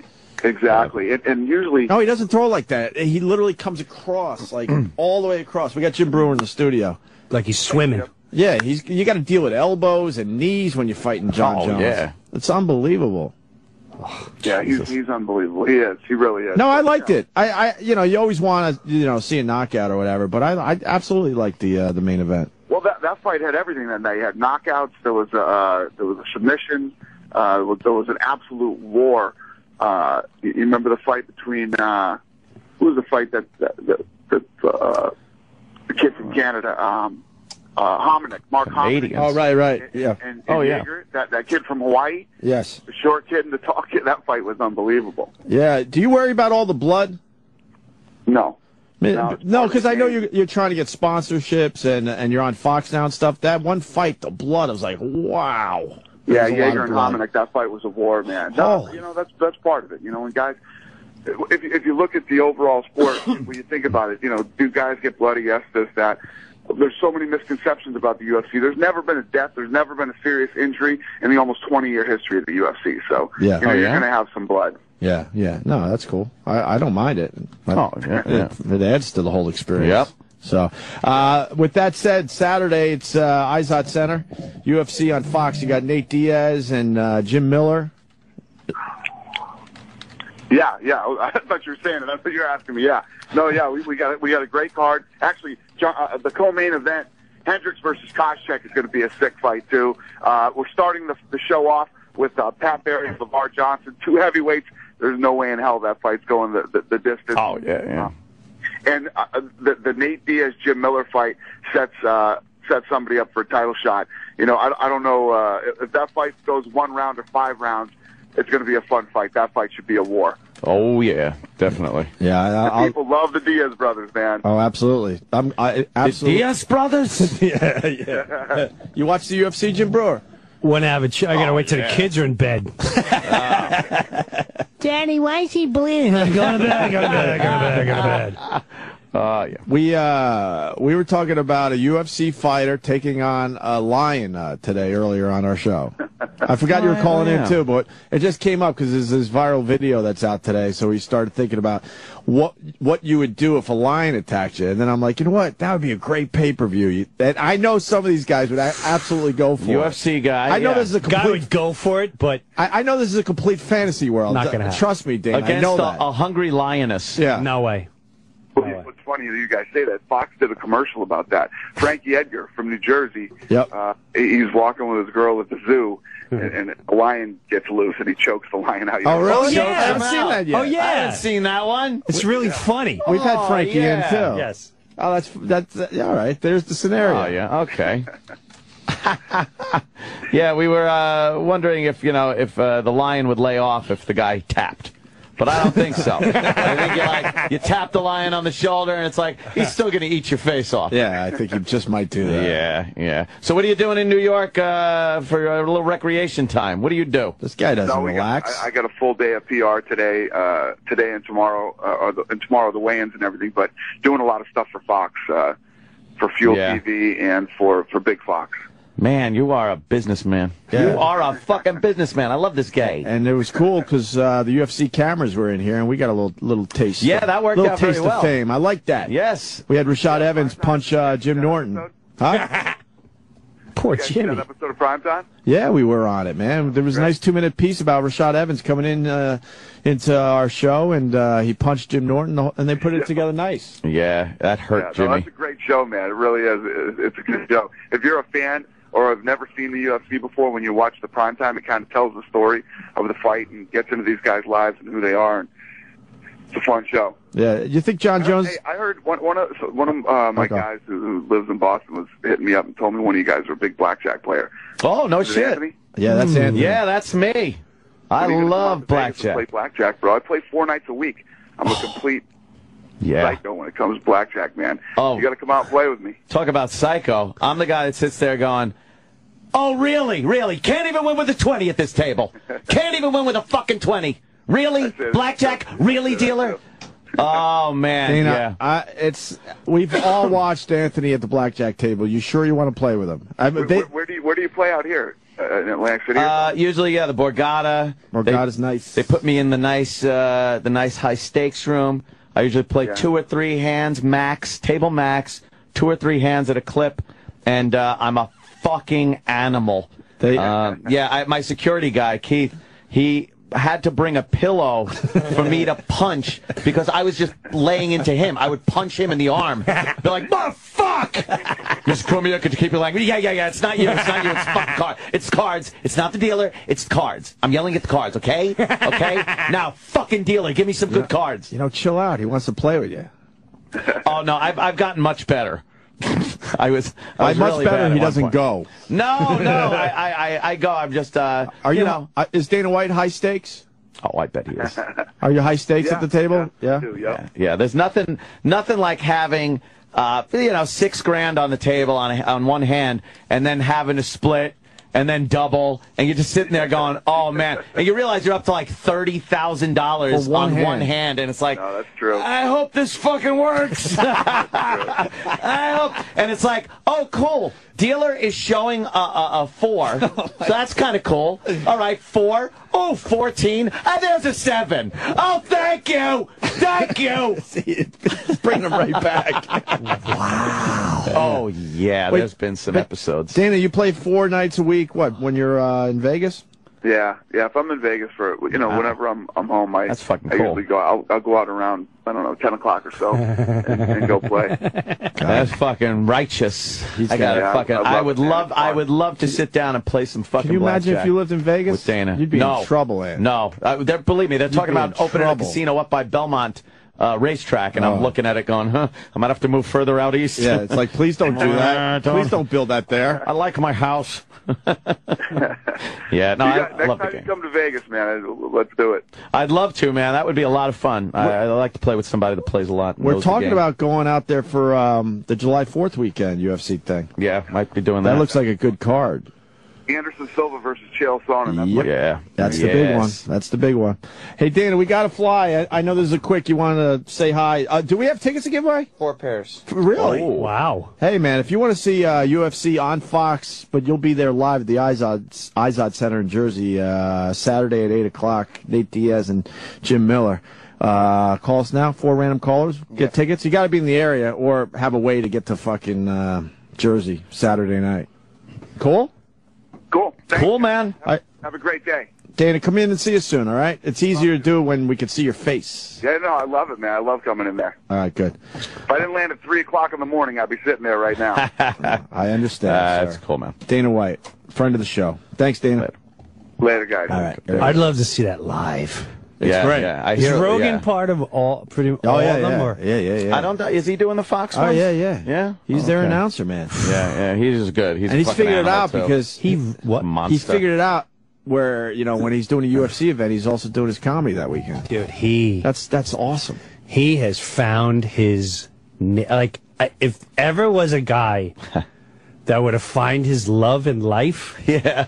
It's watching people beat the shit out of each other. Of all things, for the UFC to come along, I think it was built for Joe to be part of that. Yep. Yeah. That guy. I remember watching him. We were kids, and he was on this thing called some baseball show, and I got in the pilot, and I played the dumb mascot. But while we were while I'm out in L.A., all he was like, "Dude, let's work out." I said, "Joe, let's I want to buy leather pants." He's like, "Dude, let's work out. Let's work out." I said, "I want to go and see if I can see Richard Pryor do his say." He's like, let's work out. So he'd bring me. He's like, "Dude, you play pool? Play pool." So we go play pool. I watch him just. He's a man. We're filming, and we're filming at Angel Stadium. We're done filming, and some poor and we're at the craft table having lunch, and some poor yo-yo had a karate shirt on, and he's just the only thing he had wrong going for him was he just he was serving beans with a karate shirt, and that's the first time I saw this fire in Rogan. Like, whoa, dude, I'm not sure if I know who you are. Yeah. And the guy, he's like, "Kid, you take karate?" And he's like, I'll just, if you any other, it's the weakest kind of fighting thing, and the guy's like, "Whoa, blah, blah," and he's, "Dude, I'll take you out right now." And, like, Joe, you're filming, relax. The guy's serving beans. He wants nothing to do with this. You're kicking his ass. But he was ready to take him. I seen Joe engage, and I tell you what, it's hilarious. Yeah, it's entertaining. Why? I thank God I'm an ally of his. Yeah. Oh, yeah. That's all I said. He's a monster. Does he just rip his shirt off? Is he one of those guys? He's a pit bull of humanity. That's what it is, too. He looks like the kind of guy you could punch square in the face, and he would just He wouldn't even blink. He would just like, He would laugh at you. All right. You He see how wouldn't big even his laugh. hands are? He'd just grab you. Big, just hairy, knuckly hands. He's built for fighting. He's built for fighting. For watching fighting, talking about fighting, fighting. All things fighting. I love Joe. He's I fucking do too. great. And then he hits the stage. He's funny as fuck. Hilarious. He's great, man. It's just, and when he gets stoned, the shit that he starts talking. Is he still doing shit. that? Oh, yeah. His podcast is really good. He fucking does his podcast, and you're like, the Joe Rogan Experience is really good. Dude, he what is Joe talking about? He's stoned. He gave me, years ago, I went to L.A. to do radio with him. He gave me a lollipop, right? So I started having this lollipop, and I started really getting into everything. I'm talking, like, everything's so clear. This is awesome. He's like, "Dad, I got a lollipop, that is?" Like, what? And I followed him for like 2 blocks. Like, "Tell me more lollipops. Tell me more lollipops." Yeah, he tossed me like a cookie once. Really? Yeah. You tried the cookie? Yeah, I took a few nibbles off of it. Is it good? Yeah, I mean... Oh, yeah. Fuck yeah. Just like Jim, I started Learned thinking, a lot about aliens. Why am I talking so much about weird things? Yeah. He just looks like a problem. He's on the cover of Black Belt magazine from 2002. Oh, wow. Yeah, look at that. Holy shit. 2002? Wow. Would you want to fuck with that? No, he's a Get the hell badass, outta man. here. He's a badass. Proves fear is not a factor. Hey, where's this place that Ant should live? Because I think we're right. We're coming towards the end. Kind of coming to the end. Whatever. All right. Okay. You need to move to either Australia, right, or New Zealand. Okay. All right. Did you check out New Zealand? No. No. But from what I heard, it's even more of your tribal culture, right, than Australia. I've never seen. I've been to England. I've been everywhere. Germany. Yeah. Australia. I was like, there's like, it's so white here. I mean, they are white. Yeah. Did you feel uncomfortable by that? No, not at all. And I didn't really. The only thing that I was blown away how many people they have. Asians. They're Asians, and I think it's Chinese, are equivalent to our Mexicans. And what I mean by that, and I don't mean that in a derogatory thing, I'm saying every service place. Here, I went to an Italian restaurant. Chinese waiter, Chinese cooks. Wow, yeah. In like the authentic, the Italian guy greets you in the front, and then the Asian waiter comes up, and then you look at, and my daughter was like, Dad, look who's cooking your chicken parmesan. And they're in there like, oh, chicken parmesan. There was a lot of Asians. Yeah. I was blown away how many freaking Asians. But, matter of fact, there was one night where, and they're like kind of openly racist there. Oh, that's what I heard too. Yeah. Jim Jeffries said that. Yeah. I was in Sydney, Australia, and I'm doing a show, and as a joke, I say, wow, the one thing I've noticed about Australia is there's no Mexicans here. And there's not a lot of, black people. And they go, that's because I can't afford it. It's too far from, still can't afford it. And the guy yells out. And I said, wow, that was openly racist. And he goes, you got it. And like I wasn't, you got it. And you're not on your turf, so you can play that politically correct. Hey man, you shouldn't say. Right. But they were just like, hey, there was a big thing going on down there where these, I want to say they were Aborigine kids. Aborigines? Yes. Hey, it's Al. Aborigines. My fucking buddy, Aborigines. And they were in a car chase. They stole They stole a car. Of course they did. They stole a car.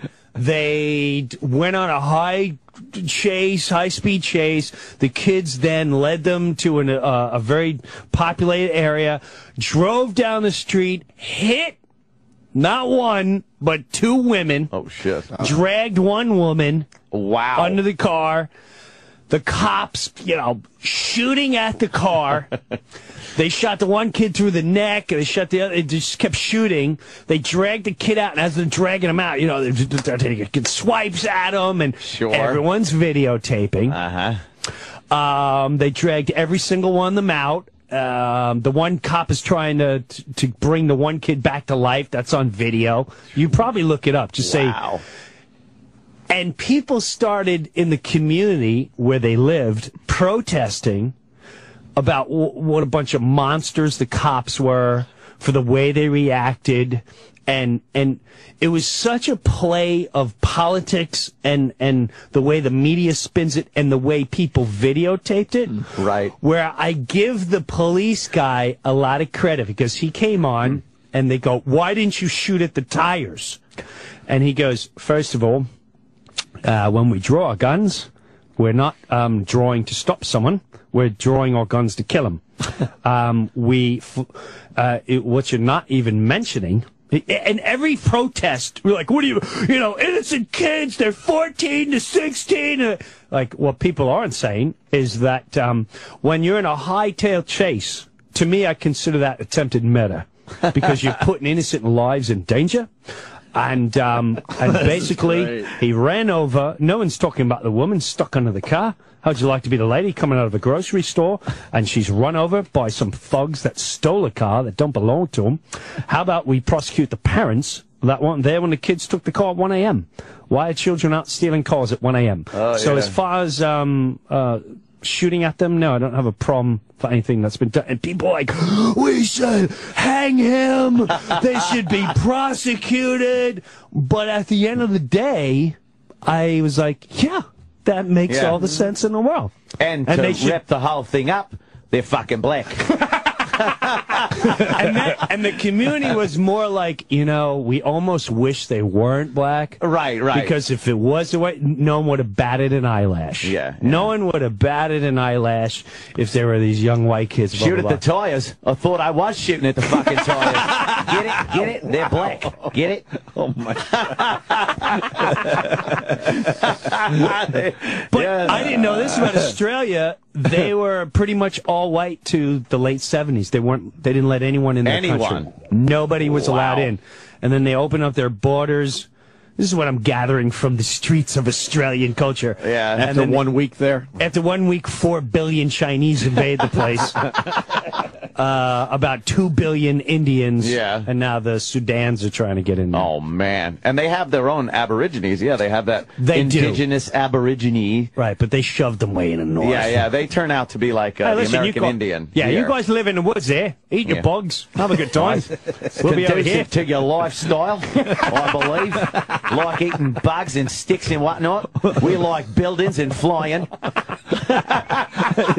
We like sitting down like gentlemen, having a nice plate and a fork. You like shitting in your hand. We like toilet paper, things like that. And such. We like Yeah, they just throw these little vague toilet words. paper and such. Right. You know, you like maybe hey, mate, fucking sheep. I'm not one to debate what you do there, mate. But, enjoy your livelihood. We eat with utensils. You apparently eat with your shit hand. They really are. We have air conditioning. You like covering under a tree. Oh, man. You have a good time out there? What a great time. You loved it, huh? Yeah. I loved it. People say it's awesome. You guys would love it. Did you spend the money flying over, though? You did it right? Well, they flew me over. Okay. However, I took my oldest daughter 2 weeks. Okay. No, how long is the flight? 15 hours. Straight. 15, 16 hours. There's nowhere to really Are you just listening to the hum of the engine going, that thing's been going a long time. That fucking thing's spinning a long time. I did 11 hours once. I was out of my... Hawaii?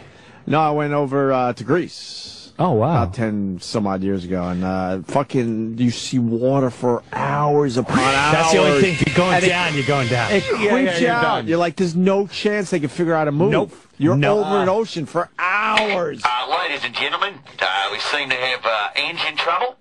Looks like we're going to have to ditch in the water. The only plus is I saw a couple of blacks on the plane.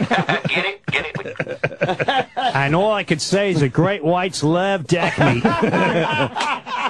I just looked out that window and saw the ocean for that had to be 6 straight hours. Oh, I'm like, God. it creeped me the fuck out. I'm like, we're in the middle of nowhere. Yeah. No moves to be made if anything goes It's like, wrong. how many millions upon millions of times did this engine have to spin around on the way to Australia? God. Well, we're on But it was a 15 hours new for plane, you. which sometimes it scares me more. Right, It's a double-decker Oh, plane. one of those Airbus, yeah.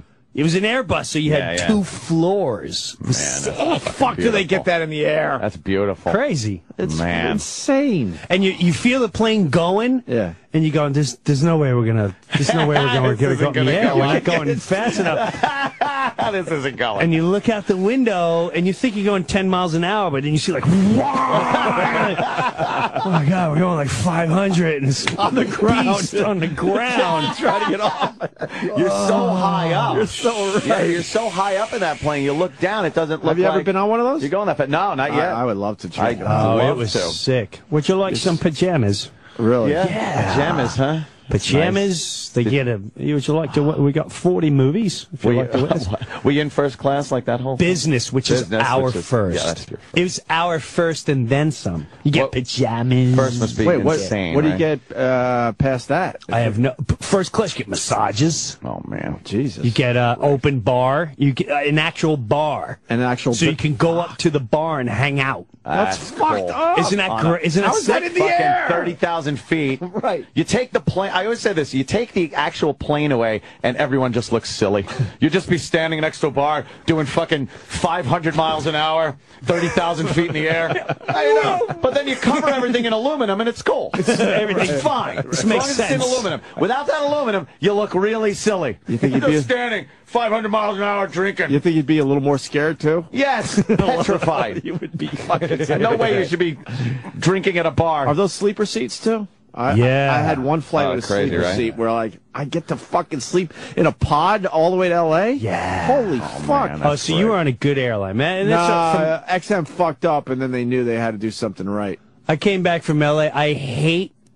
I'm starting to hate United. I used to have Continental. Oh, yeah. Continental Continental's had now TV United, and all that. United, they're using all the old cheap freaking... Yeah, what the fuck? I hate... I'm going to get rid of my freaking Continental Flyers. I can't stand United. Their planes suck. We just took it over to Cleveland. Suck. That's just like going to Australia. Cleveland. Yeah, Cleveland. Yeah, it's just like it. Oh, my God, we're in there an hour and a half. It sucks. I think I got a scone. Didn't we get little scones? Dude, that's just like massages. Wait, this is great. There's a guy in first class, right? And from L.A. to now the guy next to me already he's a little built, he's a little hostile because he's on the phone. He's going, dude, every plane I've been on has been freaking delayed. This is my 6th flight in a row, man. I'm getting rid of United. I can't stand United. Blah blah. So I already know he's a little hostile. And I'm getting off on that. I love watching people on the brink of losing it. Now, we go up. Now, I'm separated from my daughter, so I'm waiting to see who's in my seat. It's basically, she has the window, someone else has the aisle, I have an aisle, and so it's going to be easy switch. Someone just has to switch an aisle and an aisle with it. It's a piece of cake. Who is it? But the guy, right? And I said, hey, man. He's like, dude, no problem, no problem. Great. So I sit down, and I was like, wow, this guy's sitting next to him. Who comes in next to him? Boing, bong, dong, dang, dong, dong. And he's like, and he looks at me, and he's like, can I get my seat back? He's joking. Shit. He's joking, but he's rolling his eyes, and he's aggravated. The steward comes over, and stewardess comes over, and she's like, would you want a drink? And he was a little rude. He wasn't mean, but instead of saying no thank you, he went, no. Oh. He went, okay. So she asked the guy next to him, she's like, sir, and he's not paying attention. She's on the phone. Oh, God. And he's like, ah. She's going, sir, and the guy looks up and he goes, no for him. Oh, shit. I swear to God. No for him. Yeah. So now this is the best part. She comes around and she's super professional. She's an older woman. And she goes, unfortunately, we do not have our menus tonight. However, for dinner, the main course, we have 3 select, and she goes through the whole thing, and she's really dead serious about it. And he goes, well, you know what I'd really like? You know those Thai chicken wraps? I know that they have in the back. I know they have it if you go on you have to buy all your snacks now. Yeah, in the back. Continental has a kick-ass Thai chicken wrap. It's freaking awesome. I don't know what they put in it. It's freaking awesome. He goes, can I get it? She's like, well, I'll check with the cabin. It's amazing fucking, he's in first class. Yeah, should give him whatever the fuck he wants. No, yeah, just 6 hours, first class. Let me see what I can do. I'm sure they have a billion extras. You paid your $3,000 for your ticket. Let's do that. No worries. Right. Let's figure this out. She goes, you know what? I have to make a report. And he's like, do what you get. Whatever. I'll pay for it. This is what he says. We're up in a flight. We're getting a dinner. Fucking guy comes in from coach, I swear on my kids' lives, and he kneels next to the guy, and he gives him the chicken, and he takes out his credit card thing. And, oh, man. And the guy goes, like, he's got his headphones on, his sunglasses, and he goes, you're kidding me, right? Please tell me you're kidding me. He goes, sir, so he goes, I have 1.5 million miles with your company. I'm sitting in first class. You're going to charge me for a chicken Thai wrap. Is that what you're telling me right now? Because this is standard? Bro, if I wasn't worried about getting arrested right now, you have no clue. If I didn't have if I didn't have respect for the rest of the passengers right now, I really would make it. I am really having a hard time containing myself. Just, I'll pay for it. I'll pay for it. But I can't wait to land. I can't wait to land. So he gets charged. Wow. Now, I want to rile him up more. Oh, yeah, of course you do. He's also been drinking, so I don't want to rile him up because I do want to land. And I don't want to feel like spending time in Pennsylvania or Ohio. Emergency landing somewhere, yeah. The lady comes over, the older lady, and kneels down next to him as if to give the whole... Sir, I understand you, blah, blah, blah. And he's watching a movie up on the screen. He's got his sunglasses on, and she kneels down. He takes his sunglasses off and his headphones off. He goes, there's nothing you are going to say that's going to make me like you or this airline. Please go away. And she continues to talk, and he just turns back to the movie, puts on his headphones and his sunglasses. I start giggling, and she doesn't go away. He takes them off, and he goes, "You're still here? Please go away." And he put it back on. I was like, that was the best way to end my flight. Holy shit. I can't believe they did that. Unfucking believable. United Airlines charging this guy. Yeah. What could it have been? $7 tops? Tops! You can't go, listen, we got 500 in the bag. Right. I'll write it off as a void that someone didn't like it. Yeah, yeah. It amazes me. There's no customer rule service bending anymore for something like that. It's common sense. Right. It's common sense. You're not bending the rule. You're not saying, okay, look, can I open this emergency door because I need some air? I need some air. He's not asking that. He's asking for some fucking wrap, and he's in first class. Yeah. I just want a Thai chicken wrap, which I know they serve in Coach in a box. I don't need the tray with my wine and the cheese and your other wine and your cocktails and your ice cream sundae. I just want one of those Thai chicken wraps I got in a bag. I just said, all right, now bring me the fucking free meal thing, whatever it is, for first class. And dump it on the floor. And then I would, I was thinking of something nice. I would walk it back to Coach and give it to someone back there. Who wants a first class meal? Here you go. Who wants some wine? Yeah. Right. Who wants some fucking wine? Keep bringing me shit, because all I'm going to do is bring it in the back and give it to people. Is it me, or does this movie suck? Everyone, come on up front. We're watching movies up here. What happened to the TVs? United, we're upgrading everything. Upgrading my United ass. sucks. And they took the president's Club thing that they have, and now you can't get in with an Amex card anymore. That's right. Yeah. What the fuck? Right. So why you is it only still there? be United. Oh, okay. A member. Sometimes you just got to do the right thing. You just know. Well, it stinks because they're out of Newark, so they have you hostage. Right. Yes. Because that's their hub. Yep. I'm switching to American. United stinks. Yeah, I'm all about American now. I love Continental, Okay. but I can't stand United. Their service sucks. Fuck them in the ass. And their planes suck. You fucking planes. I want to thank Breuer, man. He makes it so easy. Jim's great, We just man. listen to his God, stories. we hung out for 2 hours. It's Jim. ridiculous. Brewer is by far the greatest storyteller I've ever come love across. Jim. It's amazing. I can listen to your stories, and none of this is part of his act, which is amazing to me. This is a Long Island guy. You get the knack of just telling stories when you grow up on Long Island. I don't know I why. miss those days. Oh God, they were fucking pisser. God, just pisser. bullshit and a fucking pisser. We were talking yesterday about hanging out in the woods when you fucking drink it, and then how awkward it was. Like nowadays, everyone's got cell phones and shit like that. You know where everyone is, and you know where all your friends are. Back then, if you didn't get your friend on the house phone before everyone went out, it turned into a detective investigation. You're like, you got to pick up clues along the way. Yeah, you're like, hey, there's Bob. Let's ask him where Joe is.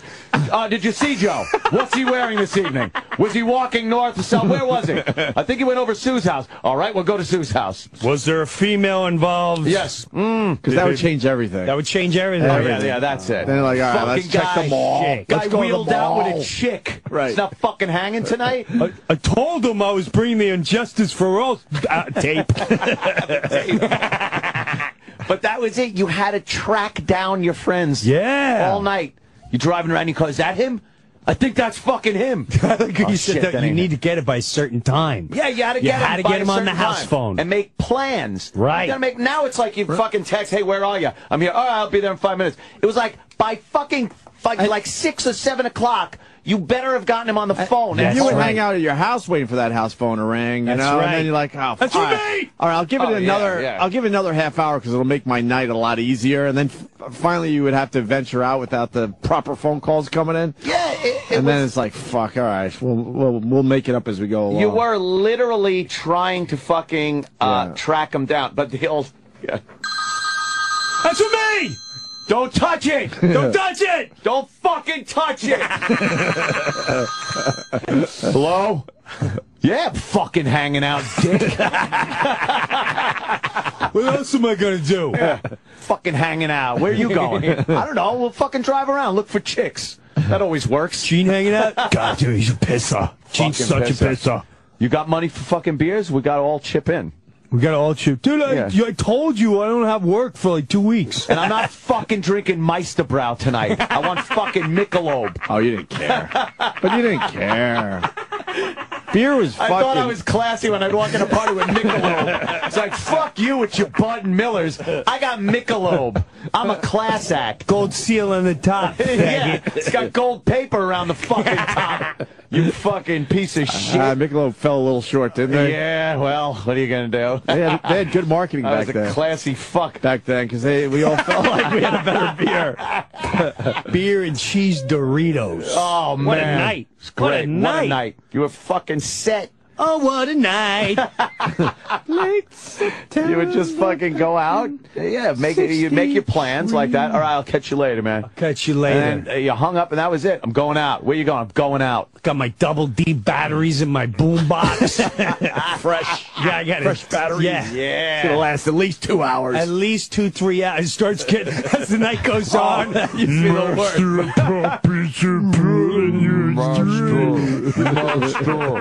But if you're a little high, it wasn't that bad. It wasn't that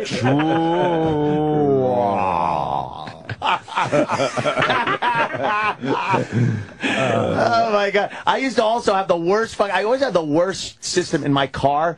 It was just like a radio.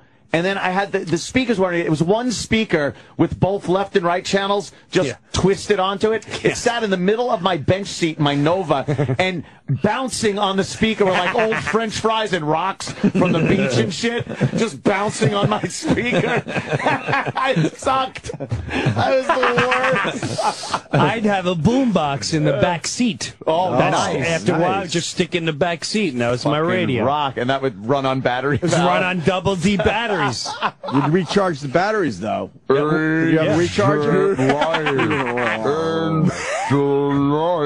Take my hand. My gypsy road can take me home. We stunk. Oh, did we suck? Good times. Good times. It was the best. It really was the best of times. I used to have to park my I had a Ford F-350 pickup that I had to park on a hill because my starter motor was gone. And I had to fucking, push in the clutch, roll down the hill, bump start it. Everywhere we went, I had to drive around looking for some kind of hill to park Not a lot of hills on Long Island is the problem, though. It was fucking like some street. North Shore, not as bad as South Shore. Dude, we're gonna go to fucking Jack in the Box and get something to eat on Jericho Turnpike. I don't want to go to Jack. I want to go to fucking McDonald's and stuff. No, we got to go to Jack in the Box. There's a fucking hill there. Fucking hill. The hills dictated everywhere I fucking went with that truck. You ate where you could find a hill? I needed a hill. God, that's great. We were just white fucking trash. Oh, it was great. Trash. God, that was fun. You miss Long Island, Jim? No, but when Ann starts talking like that, I miss the youth on Long Island. The youth that I had on Long Island. Now, no. But I miss the youth that I had. Everything he talked about, the You're phone. just having and fun. Yeah, that. Maybe it was just life in general. Yeah, no worries, no responsibilities. Yeah. Where you going? Go to the fucking arcade. I need quarters. Shit. Fucking, you'd grub up some quarters from under the couch and shit, and then play some pinball. I want to play stickball. Anyone play stickball? Stickball. Wow, that's real old school. I'll try some stickball. I'd love to. I'll try some stickball. I'd love to whiff you at stickball, man. Let's try it, man. Breuer, the best storyteller by fucking far. A lot of fun. He's going to be at the Starland Ballroom in Sayreville, New Jersey this Saturday night. Fuck, that sounds like a great show. And it's a rock party. And I saw Brewer's new hour about it. I don't know, that must have been three months ago. It's tighter. It's a great set. I'm hopped up Your about concert shit is hilarious. I'm hopped up about it. Thank you. That's in July. I'm going to film that in July in Tarrytown. Really? Tarrytown Theater. July 14th. I'll make an announcement on Facebook.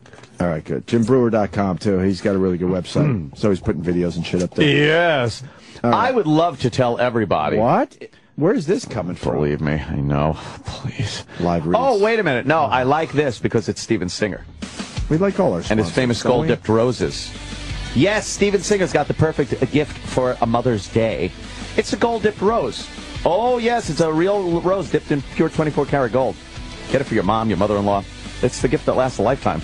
It's real, yeah. It's real 24-karat gold. It's only $69. You heard right, folks. $69. Steven Singer's real long stem rose dipped in gold comes shipped in a beautiful gift box. Your own personalized Mother's Day card. How about that? What a wonderful gift. Steven Singer's got special colors available for Mother's Day, too. You want the violet pearl one? That's going to tell your mom you admire her. That's for admiration. Peach symbolizes appreciation. You appreciate that, mommy. And, of course, the classic all gold. That symbolizes respect and eternal love, which is a little creepy for mom. But how about the wife? Sure. Listen to me. Go to IHateStevenSinger.com. That's on that IntraTubes web thing. And order now. You're going to get free shipping. A perfect gift from the best jeweler in the country. Call them 1-888-I-HATE-STEVEN-SINGER, or as I said, online, IHateStevenSinger.com. And order your Mother's Day rose. It's a great, fantastic, wonderful gift, you pricks. Have a great day.